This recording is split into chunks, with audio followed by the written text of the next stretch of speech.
Astăzi vom analiza o cameră versatilă și compactă din seria Apollo. Disponibilă în două modele, cel de 5 megapixeli BF5H și cel de 8 megapixeli BF8H, aceasta este proiectată pentru utilizare wireless în spații interioare și este compatibilă cu panouri solare pentru supravegherea la exterior.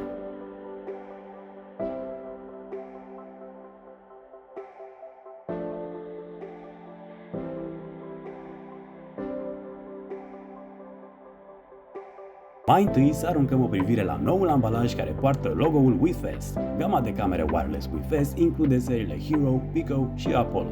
Camerele Apollo sunt echipamente wireless cu baterii încorporate, cu suport pentru încărcarea prin panouri solare, fiind ideale pentru medii izolate sau zone fără acces la rețeaua electrică.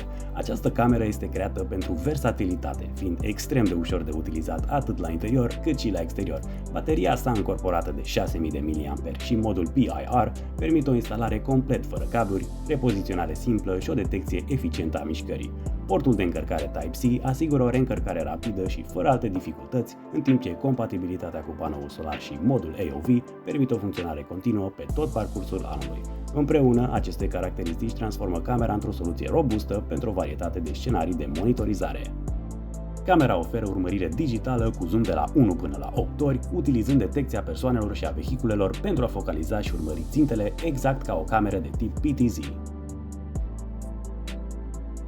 Modul său AOV permite o monitorizare 24/7 cu un consum ultra redus de energie, înregistrând la 1 cadru pe secundă când sistemul este inactiv și trecând la 15 cadre pe secundă când detectează mișcare. Acest lucru garantează că nu veți pierde nicio înregistrare, oferind o distanță mai mare de detecție și un consum redus de energie.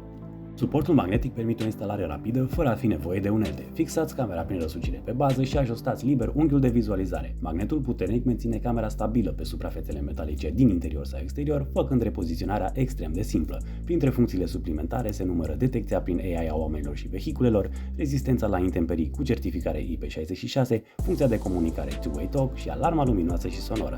Pentru mai multe informații despre produsele și soluțiile noastre, puteți contacta distribuitorul local Dahua. Ca de obicei, alături de voi a fost asistentul vostru Dahua Deni. Nu uitați să vă abonați și să apăsați pe clopoțel pentru notificări. Rămâneți cu ochii pe noi pentru mai multe clipuri informative chiar aici la Dahua Technology, enabling a smarter society and better living.